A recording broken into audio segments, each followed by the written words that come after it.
Welcome to an encore edition of the first Living While Leading podcast episode. Given its impact and popular demand, I've decided to revisit this inspiring journey. In this episode, I share my personal tale of transformation from a healthcare executive in New York City to a leadership role in the IT sector in Europe, and ultimately founding my own company, Living While Leading. Join me to explore the pivotal moments of self-discovery, the challenges of navigating new landscapes, and strategies I employed to carve out a successful path that aligned with my evolving goals. Whether you're hearing it for the first time or coming back for more inspiration, this episode promises to empower you to take charge of your career trajectory.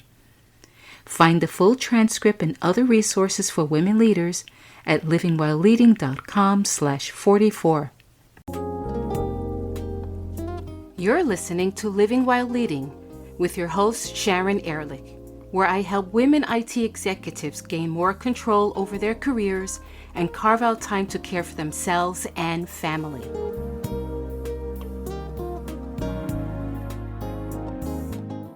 In my over 2 decades in leadership and executive roles in the IT industry, I've had a chance to lead, work, and collaborate with scores of driven and successful women across the globe. Climbing to the top of an industry that continues to be male-dominated not only requires intelligence and valued skills, but also takes grit, focus, and determination. Most of these executive positions are all-consuming and often don't leave a lot of room for taking a time out to figure out if the path you were on is still right for you.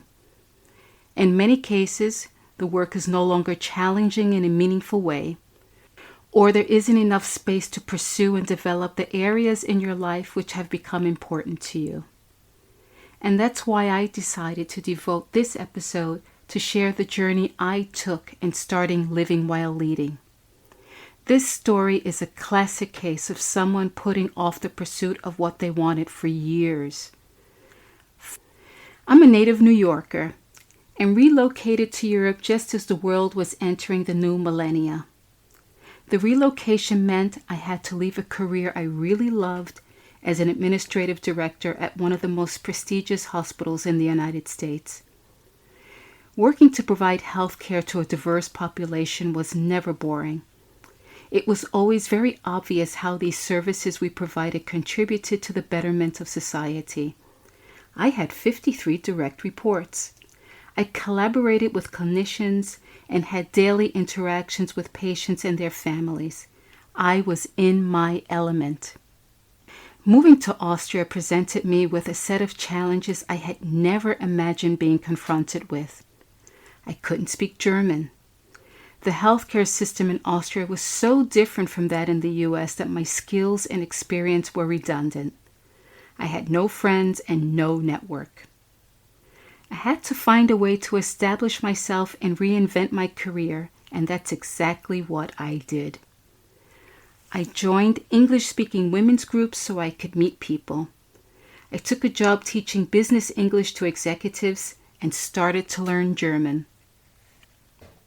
In less than a year, I had secured a full-time position at the Eastern European headquarters of IBM and was an adjunct professor at an American university with a campus in Vienna. I learned a few things about myself during my first years living abroad. When I'm clear about what I want, I'm able to get there. The path may not be linear, but linear is boring anyway, isn't it? When I told my story to people, I found allies and friends. People were genuinely interested in helping me.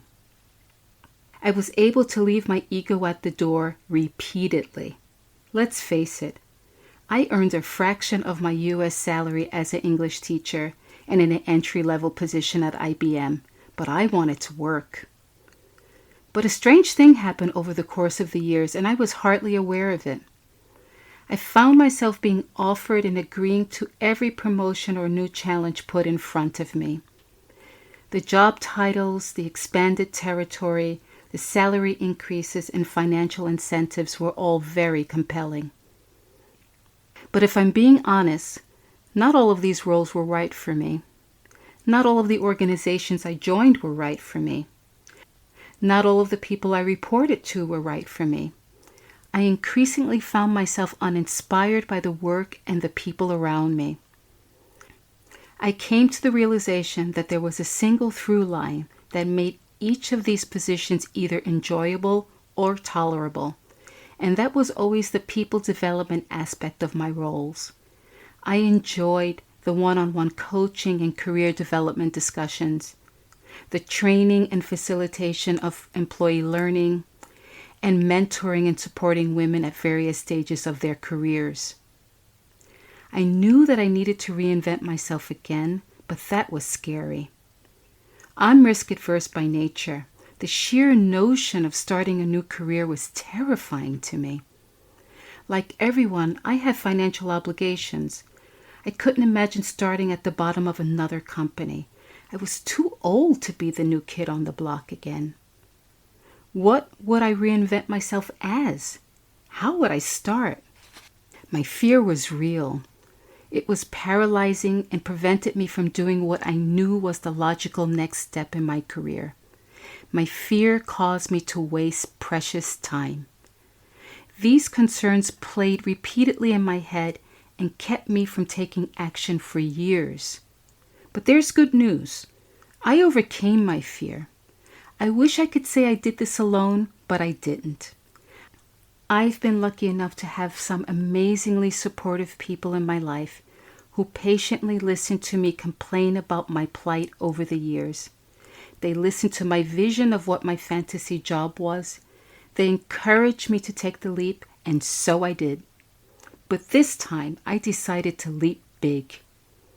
This time, my reinvention was about me starting my own company, Living While Leading, where I help women executives gain more control over their careers and carve out time to care for themselves and their family. Being a solopreneur is not for the faint of heart. It's hard work. Heck, I'm probably working harder now than I have in a long time. But you know what? I no longer suffer from the Sunday jitters or the Monday blues. I don't get triggered when I hear an email land in my inbox. I have no guilt when I close my laptop and take an afternoon walk. I know that being in service to others is what I've always enjoyed, and this is what I really want. I've shared this story with you because I know many of you have a vision for your life that you continue to delay. You're ambitious, but you no longer want to consistently work long days and weekends. You want to be more active, but you can't figure out how to squeeze it into your busy schedule. You know you need to establish firm boundaries, but worry how others will perceive them. You worked hard to get to where you are. You deserve to pursue whatever it is that will support you in moving through your career with intention and living a fulfilled and more balanced life. Remember, you are the solution to claiming what's important to you.